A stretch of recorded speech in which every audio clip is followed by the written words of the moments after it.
ආයුබෝවන් අංක 1 කාලීන ප්‍රවෘත්ති ප්‍රකාශය සියත රාත්‍රී ප්‍රවෘත්ති විකාශයයි ආරම්භ වන්නේ. මම උදේශාන් හිටම ගෙදර. ප්‍රථමයෙන් රාත්‍රී පුවත් සිරස්තල. කොවිඩ් ව්‍යාප්තිය හමුවේ කළුතර සහ පොළොන්නරුවේ ග්‍රාම සේවා වසම් 16ක් හුදකලා කරයි. මෙරට දිස්ත්‍රික්ක 25න් 24ක් පුරාම කොවිඩ් රෝගීන්. මන්නාරම දිස්ත්‍රික්කය නිරුපද්‍රිතයි. මංගල උත්සව ඇතුළු සියලු උත්සව ලබන 3 වනදා සිට දෙසතියක් තහනම්. පවතින තත්ත්වය අවධානම්. රට ලොක්ඩවුන් කරන්න. මහජන සෞඛ්‍ය පරීක්ෂකවරුන් යලිත් රජයෙන් ඉල්ලයි. කොවිඩ් වලින් වැළකීමට නම් මීටරය මදි. මීටර 2ක දුරස්ථ භාවය තබා ගන්න. සෞඛ්‍ය අංශ අවධාරණය කරයි. මහ බැංකු වාර්තාව අගමැතිට. ජූලි මාස 14 වනදා දක්වා හරින් ප්‍රනාන්දු මන්ත්‍රීවරයා අත්අඩංගුවට ගන්නේ නැහැ. නීතිපති ශ්‍රේෂ්ඨාධිකරණයට දැනුම් දෙයි. බදියුදීන්ගේ ඉන්දිය සම්බන්ධතා ගැන ඉන්දිය බුද්ධ්‍යංශ වලින් අනාවරණයක්. ලොවම හිනස්සු ජුවන්ගේ හඬ නිහඬ වෙයි. ප්‍රථමයෙන් අවධානය රට තුළ ව්‍යාප්ත වෙමින් පවතින කොවිඩ් වසංගත තත්ත්වය පිළිබඳවයි. කොවිඩ් අවධානම් තත්ත්වය හමුවේ දිස්ත්‍රික්ක 2කට අයත් පොලිස් බල ප්‍රදේශ රැසක් අද පස්වරුවේ සිට වහාම ක්‍රියාත්මක වන පරිදි හුදකලා කිරීමට කටයුතු කළ බව යුද හමුදාපති ජෙනරල් ශවේන්ද්‍ර සිල්වා මහතා පැවසුවා. පවතින COVID-19 වසංගත තත්ත්වය හමුවේ දිස්ත්‍රික්ක 2කට අයත් ප්‍රදේශ කිහිපයක් අද පස්වරු 6 සිට වහාම ක්‍රියාත්මක වන පරිදි හුදකලා කිරීමට කටයුතු කළ බවයි යුද හමුදාපති ජෙනරාල් ශවේන්ද්‍ර සිල්වා මහතා ප්‍රකාශ කළේ. ඒ අනුව කළුතර හා පොළොන්නරු දිස්ත්‍රික්කයට අයත් පොලිස් බල ප්‍රදේශ කිහිපයක් මෙලෙස හුදකලා කෙරුණා. රට තුළ පවතින COVID-19 වසංගත තත්ත්වය හමුවේ මංගල උත්සව ඇතුළු සියලුම උත්සව කටයුතු තහනම් කර තිබෙනවා.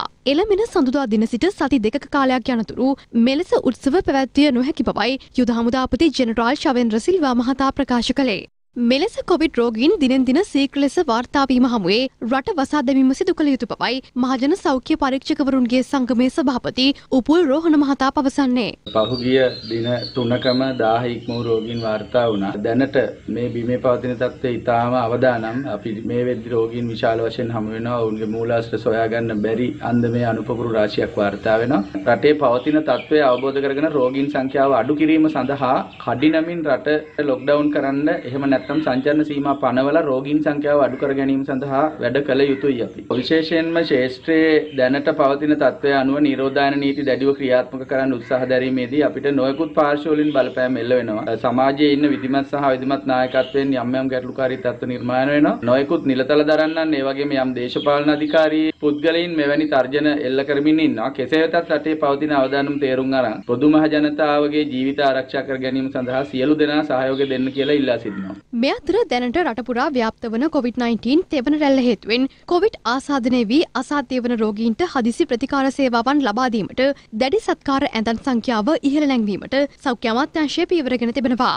ඒ අනුව ජෝන් කොතලාවල ආරක්ෂක විශ්වවිද්‍යාල රෝහලේ ස්ථාපිත දැඩි සත්කාර ඒකක 3ක් කොවිඩ් රෝගීන්ගේ දැඩි සත්කාර සේවා සඳහා වෙන් කිරීමට කටයුතු යොදා ඇති බවයි සෞඛ්‍ය අමාත්‍යාංශය සඳහන් කළේ.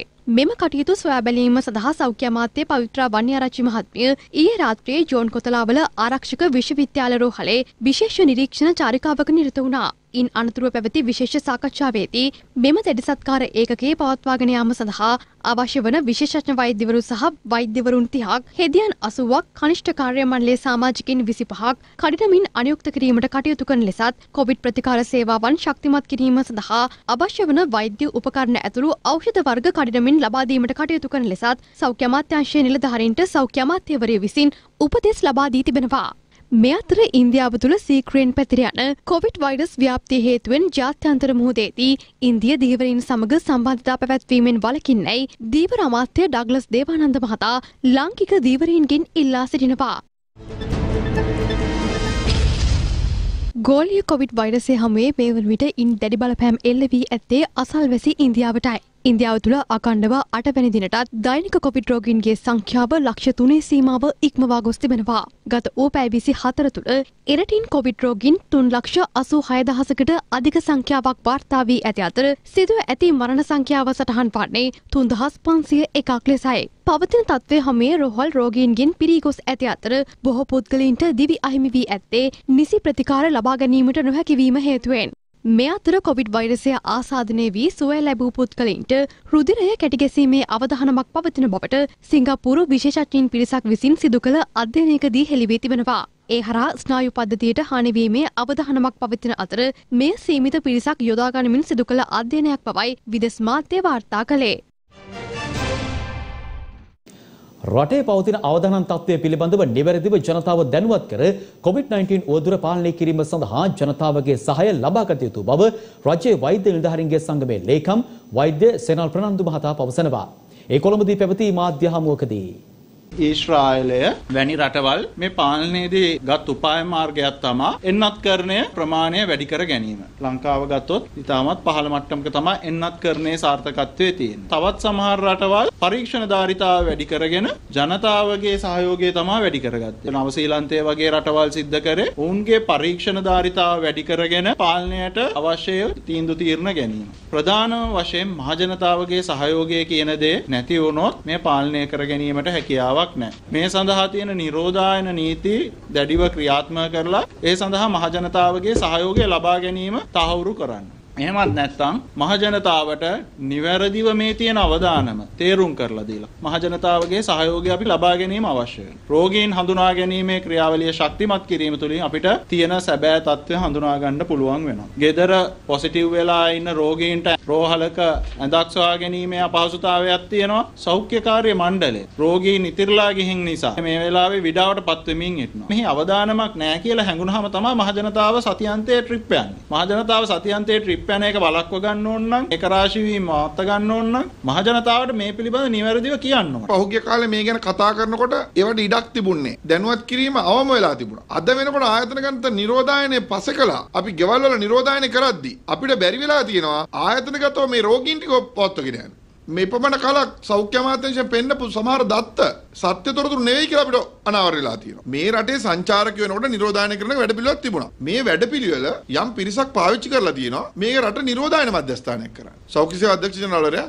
මේ සම්බන්ධයෙන් තීරණයක් ගන්න ඕනේ. වහාම ඉන්දියාවෙන් එන අය සංචාරකින් ගෙන්වීම පවා අපි නතර කර යුතු තියෙනවා. පරීක්ෂණ ධාරිතාව 50000 වෙනකන් තියාගන්න පුළුවන් නම් හොඳයි. ලංකාව වගේ රටවල් ස්ට්‍රැටජි හදද්දී සංගත රෝග විද්‍යාංශයෙන් තමයි අහන්නේ ඔබට කීයක් මේ වෙලාවේ PCR ඕනද කරලා. අවම වශයෙන් යුතු ප්‍රමාණය 15000ක් කියලා තිබුණා. ඒ 15000 සිද්ධ වෙච්ච නැතික වැරදි.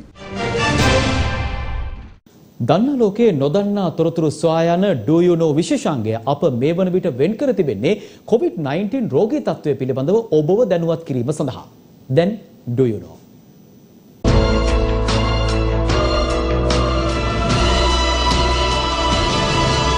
Do You Know. පැවති අලුත් අවුරුදු සමයේ නිසි සෞඛ්‍ය පිළිවෙත් අනුගමනය නොකිරීම හේතුවෙන් අලුත් අවුරුදු කොවිඩ් පොකුරක් මේ වන විටත් රටේ නිර්මාණය වී අවසන්. රෝගීන් දහස් ගණනින් දිනකට පමණක් වාර්තා වෙද්දී සමාජ දුරස්ථභාවය මීටර් 2ක පරතරයක් පවත්වාගෙන යාම වඩාත් සුදුසු බව තමයි විශේෂඥයින් පවසන්නේ. මුළු මහත් ලෝකයේම මේ වන විට වසංගතයකට මුහුණ පා සිටින පසුබිමක අසල්වැසි ඉන්දියාවේ විශාල පිරිසකට දිවි අහිමි වෙන්නේ ඔක්සිජන් හිඟේ හේතුවෙන්.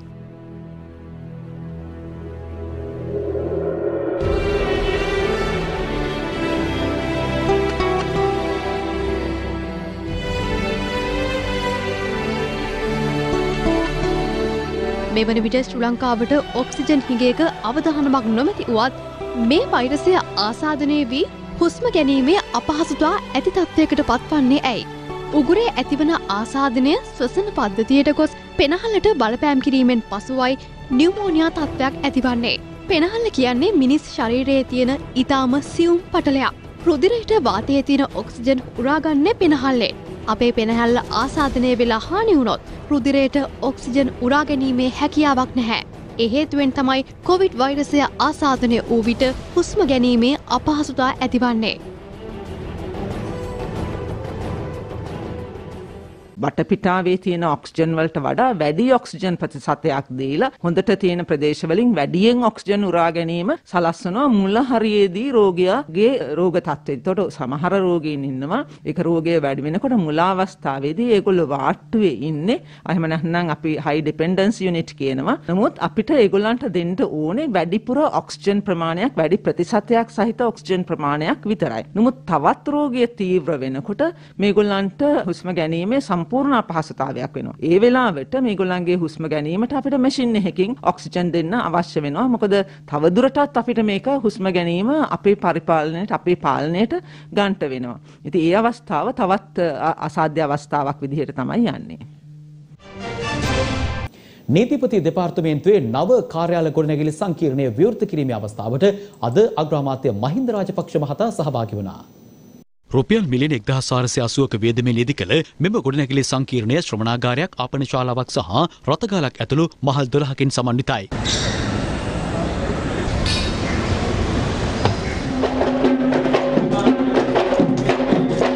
මෙහිදී අනුශාසනාවක් පැවැත්වූ බොරැල්ලේ අතුරුණා හිමියන් අග්‍රාමාත්‍යවරයා විසින් ක්‍රියාත්මක කරනු ලබන සංවර්ධන කාර්යයන් සඳහා ශක්තිය ධෛර්යය ප්‍රාර්ථනා කරන බව පැවසුවා. මෙම අවස්ථාවට අධිකරණ අමාත්‍ය ජනාධිපති නීතිඥ අලි සබ්රි, නීතිපති දප්පුලිද ලිවේරා, අධිකරණ අමාත්‍යාංශ ලේකම් ප්‍රියන්ත මයතුන්නේ සහ වැඩබලන සොලිසිටර් ජෙනරාල් සංජය රාජරත්නම් මහතා ඇතුළු නිලධාරීන් රැසක් එක් වුණා.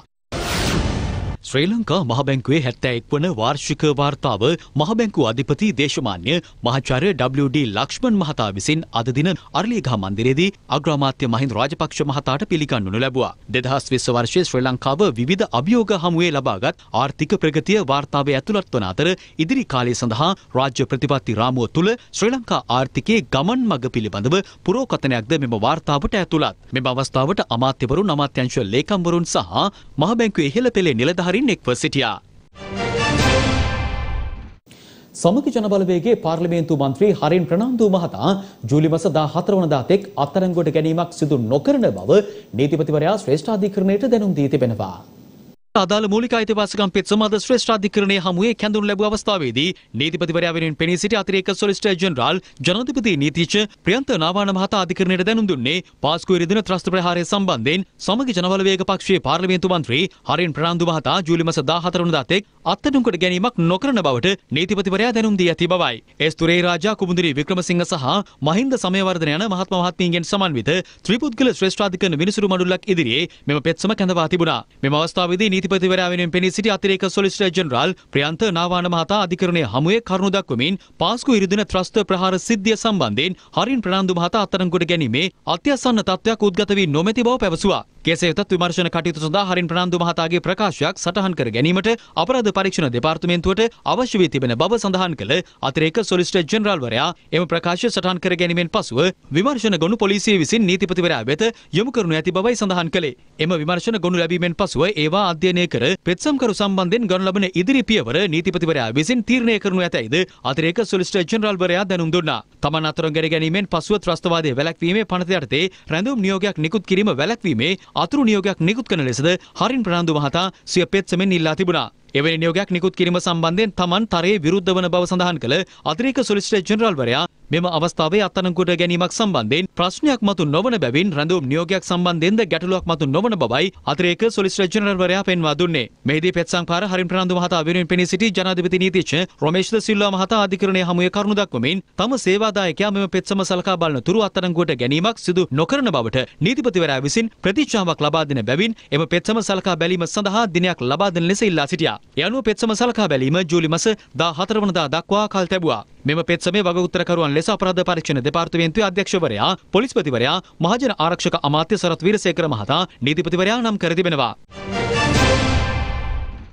මෙවන විට CIDA රඳවා තබාගෙන ප්‍රශ්න කරන රිෂාඩ් බදියුදීන් මන්ත්‍රීවරයා ඉන්දියාව සමග පැවැත් වූ සමගතා සම්බන්ධයෙන් ඉන්දියානු බුද්ධ්‍යංශ සිදු කළ අනාවරණයක් The New Indian Express web අඩවිය අද වාර්තා කළා.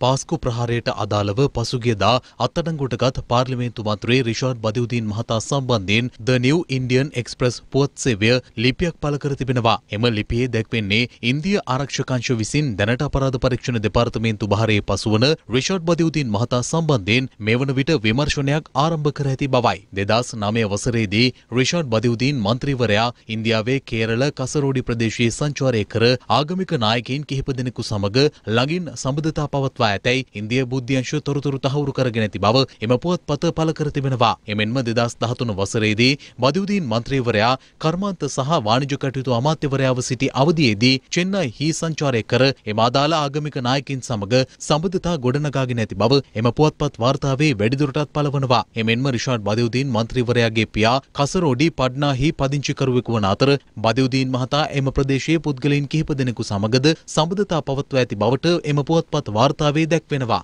මෙවන විට බුද්ධි කාර්යාංශය සහ ජාතික විමර්ශන ආයතනයේ ශ්‍රී ලංකා රාජ්‍ය සමගින් එක්ව මෙම විමර්ශනයට අදාළව සම්බන්ධීකරණයකින් යුතුව කටයුතු කරන බව එම පුවත්පත් වාර්තාවේ දැක්වෙන අතර සහරාන් හෂීම් සමග සම්බන්ධතා පැවැත්වූ තමිල්නාඩුවේ පුද්ගලයෙකු 2019 වසරේ ජුනි මාසයේදී ආරක්ෂක අංශ අත්අඩංගුවට ගනු ලැබූ බවත් එම පුවත්පත් වාර්තාවේ වැඩිදුරටත් දැක්වෙනවා. මේ අතර අත්අඩංගුවට පත්ව ඇති ශ්‍රී ලාංකික දේශපාලන නායකයා වන රිෂාඩ් බදියුදීන් සම්බන්ධයෙන් පවතින වාර්තා තහවුරු කර ගැනීම වෙනුවෙන් පොලිසිය පරීක්ෂණ පවත්වන බවයි කේරළ ප්‍රාන්ත පොලිසියේ ප්‍රධානී ලෝක්නාත් බෙහෙරා මෙම ඉන්දිය පුවත් සේවයට ප්‍රකාශ කර ඇත්තේ. පාස්කු ප්‍රහාරයට පෙර 2018 වසරේදී අත්හදා බැලීමක් ලෙස සහරාන් හෂීම්ගේ සහෝදරයා වන රිල්වාන් හෂීම් ඇතුළු පිරිසක් විසින් සිදු කළ පිපිරීමට රිල්වාන් හට පුපුරණ ද්‍රව්‍ය ලබා දුන්නේ තමන් බව දැනට රිමාන්ඩ් බහරේ සිටින රාසික් රාසා නැමැත්තෙකු විසින් පිළිගෙන තිබෙනවා. එම පුහුණු පිපිරීම් වලදී සහරාන් හෂීම්ගේ සහෝදරයා වන රිල්වාන් හෂීම්ගේ ඇසකටද බරපතල හානි සිදු වූ අතර එම අවස්ථාවේදී ඔහු රෝහල් ගත කිරීමටද කටයුතු කර තිබුණා. පිරිසක් විසින් තම නිවස බලහත්කාරයෙන් කඩා විනාශ කිරීම සම්බන්ධයෙන් ඊට විරෝධය පළ කරමින් පුද්ගලයෙකු ගසක නැග විරෝධතාවයක නිරත වුණා. ඒ ගම්පහ පාදුරාගොඩ ප්‍රදේශයේ පිරිසක් පැමිණ බලහත්කාරයෙන් තමා පදිංචිව සිටි නිවස කඩා ඉවත් කිරීම හේතුවෙන් කැප්පෙටි වලාන බාඳුරාගොඩ ප්‍රදේශයේ 46 හැවිරිදි තිදරුපියෙක් තම ගෙවත්තේ කොස්ගසක නැග තමාට සාධාරණයක් ඉටු කරන ලෙසිලා අද දින උපවාසයක නිරත වුණා. मैं खाने का और वाला माय पिरसो तो उपवास थे माय राय सुनने वाले महापार ये नहीं दे गाय को सीन नहीं ना अदमत को रास्ते मामा और दिशा पे बदे पदों के नाम दिशा नाम में तो बुद्धि इंद्र नहीं මේක අපි බැංකුවට දෙන්න ඕන. ඊට පස්සේ මේක දාලා අපි ගියා මේකෙන් ගේ හදා ගන්න. අපේ මම පුතාගේ ගෙදරට ගියේ මම මේ ළමයි තුන් දෙනෙක් තමයි මේ මගේ දුවගේ ළමයි තුන් දෙනෙක්. අර බෑනා. ඊට පස්සේ මේ මිනිස්සයා මොකෑ කෙරුවේ අපි මෙහෙන් ගියාට පස්සේ ඇවිල්ලා කොටු කරගත්ත මේක අන්න හිටෙව්වා කෙහෙල් හිටෙව්වා පොලිසියට ගිහින් දුන්න උත්තරේ තමයි මහත්තයෝ මේ නඩු කියන්නේ කිව්වා. මේ ගෙයක් හදාගන්න සල්ලි නැතුව අපි කොහොමද නඩු කියන්නේ? ඊට පස්සේ අපි මේ අර ගේ හදාගෙන ඔය එන්න හැදුවේ මේගොල්ලෝ මම බයිනකොට එහෙ ඉඳගෙන ඔයාලා යන්න දැන් ගෙයක් අරන් කියනකොට මේ ගේ හදාගෙන ඔය එන්න හැදුවේ. එන්න හදනකොට මේ මිනිස්සු ඇවිල්ලා අද උදේ ගේ කැඩුවා. අදාළ පිරිස තමා නිවසේ නොමැති අවස්ථාවේදී මෙලෙස බලහත්කාරයෙන් පැමිණ නිවස කඩා විනාශ කර ඇති අතර නිවස කඩා විනාශ කරන ආකාරය අසල ආරක්ෂිත කැමරාවක මෙලෙස සටහන්ව තිබුණා.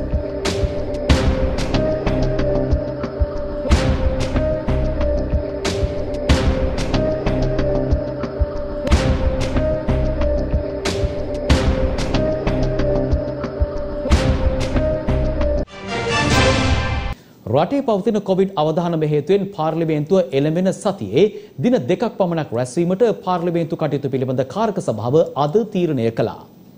පාර්ලිමේන්තු කටයුතු පිළිබඳ කාරක සභාව එහි සභාපති කතානායක මහින්දයාපා අබේවර්ධන මහතාගේ ප්‍රධානත්වයෙන් පාර්ලිමේන්තු සංකීර්ණයේදී අද පෙරවරුවේ රැස් වුණා. එහිදී තීරණය කෙරුණේ පවතින කොවිඩ් අවධානම හේතුවෙන් පාර්ලිමේන්තුව එළඹෙන සතියේ දින 2ක් පමණක් රැස්වීමටයි. ඒ අනුව පාර්ලිමේන්තුව එළඹෙන 4 සහ 5 වන දින රැස්වීමට නියමිතයි. එහිදී කොළඹ බරාය නගර ආර්ථික කොමිෂන් සභා පනත් කෙටුම්පත ලබන 5 වනදා පෙරවරු 10 සිට රාත්‍රී 8 දක්වා සම්පූර්ණ දිනය තුලදීම විවාදයට ගැනීමට තීරණය වූ බව පාර්ලිමේන්තුවේ මහලේකම් ධම්මික දසනායක මහතා ප්‍රකාශ කළා. එමෙන්ම විපක්ෂය කළ යෝජනාවකට අනුව COVID-19 අභියෝගය හමුවේ රටේ පවතින වර්තමාන තත්ත්වය පිළිබඳ සභාව කල් තැබීමේ විවාදයක් ලබන මැයි මාස 4 වනදා පෙරවරු 11 සිට පස්වරු 5:30 දක්වා පැවැත්වීමටද එහිදී තීරණය කර තිබෙනවා.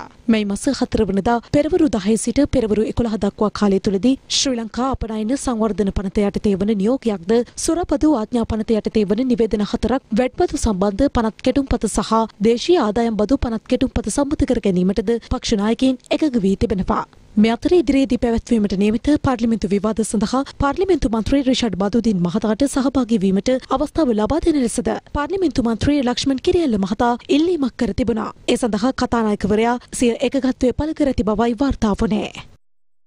එමෙන්ම මැයි මස 5 වනදා පෙරවරු 10 සිට රාත්‍රී 8 දක්වා පාර්ලිමේන්තුව දිවා විවේකයේ සඳහා කල් තැබීමකින් තොරව කොළඹ වරාය නගර ආර්ථික කොමිෂන් සභා පනත් කෙටුම්පත විවාදයට ගනු ලබන බවද පාර්ලිමේන්තු මහලේකම්වරයා වැඩිදුරටත් දන්වා තිබෙනවා. මෙම රැස්වීමට සභානායක සහ විදේශ කටයුතු අමාත්‍ය දිනේෂ් ගුණවර්ධන, ආණ්ඩුපක්ෂ ප්‍රධාන සංවිධායක අමාත්‍ය ජොන්ස්ටන් ප්‍රනාන්දු, විපක්ෂ ප්‍රධාන සංවිධායක පාර්ලිමේන්තු මන්ත්‍රී ලක්ෂ්මන් කිරියල්ල යන මහත්වරුන්ද කැබිනට් අමාත්‍යවරුන් වන නිමල් සිරිපාල ද සිල්වා, මහාචාර්ය ජී.එල්. පීරිස්, ඩලස් අලහපෙරුම, වාසුදේව නායකාර සහ ප්‍රසන්න රණතුංග, පාර්ලිමේන්තු මන්ත්‍රීවරුන් වන අනුරු කුමාර දිසානායක, ගයන්ත කරුණාතිලක, ඩිලන් පෙරේරා, මනෝ ගණේෂන් යන මහත්වරුන්ද එක් වී සිටියා.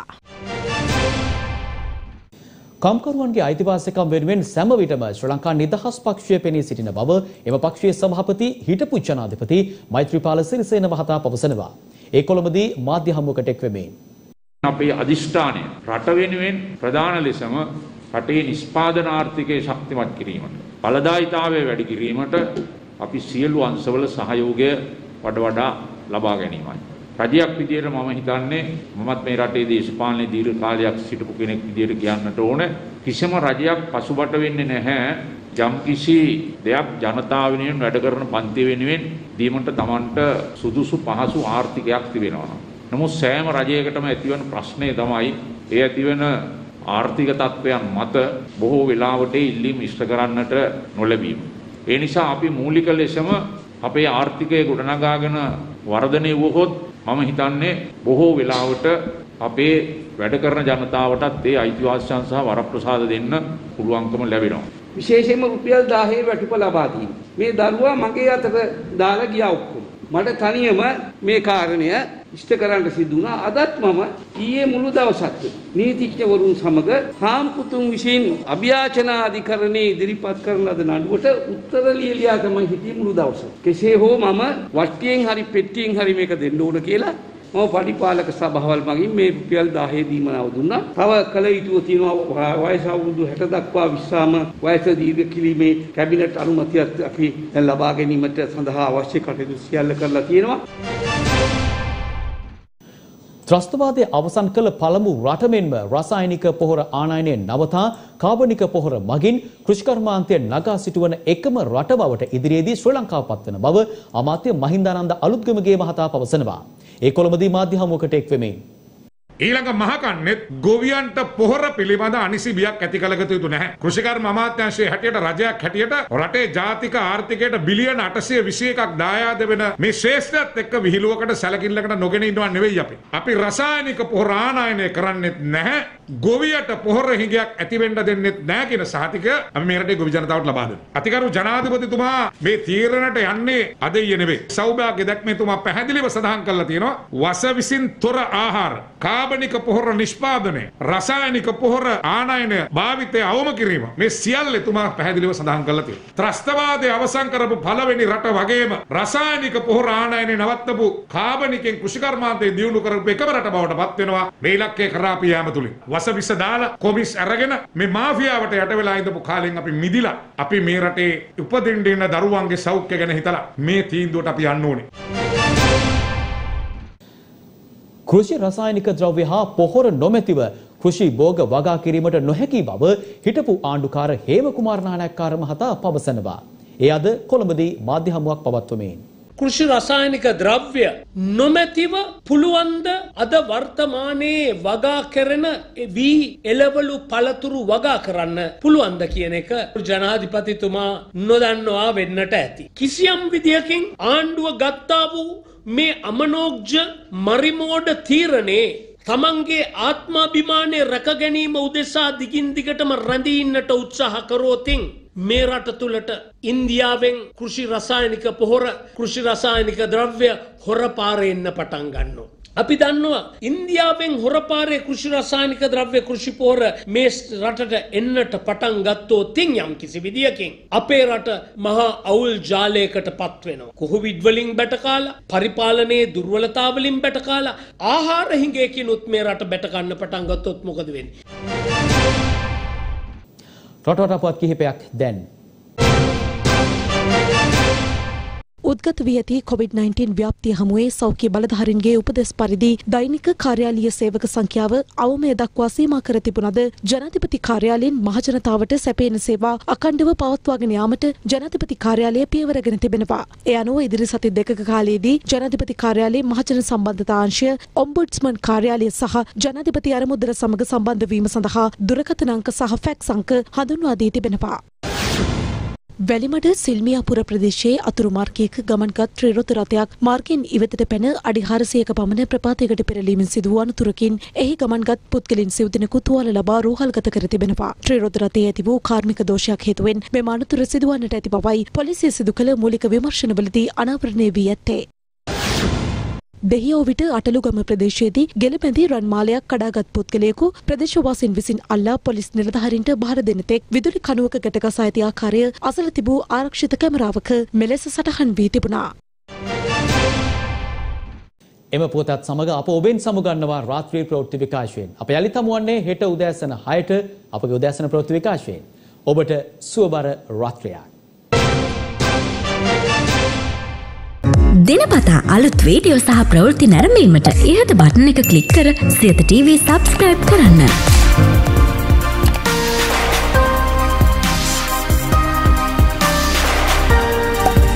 අලුත් වීඩියෝ ගැන මුලින්ම දැනගන්න මෙම සීනුව ක්ලික් කරන්න.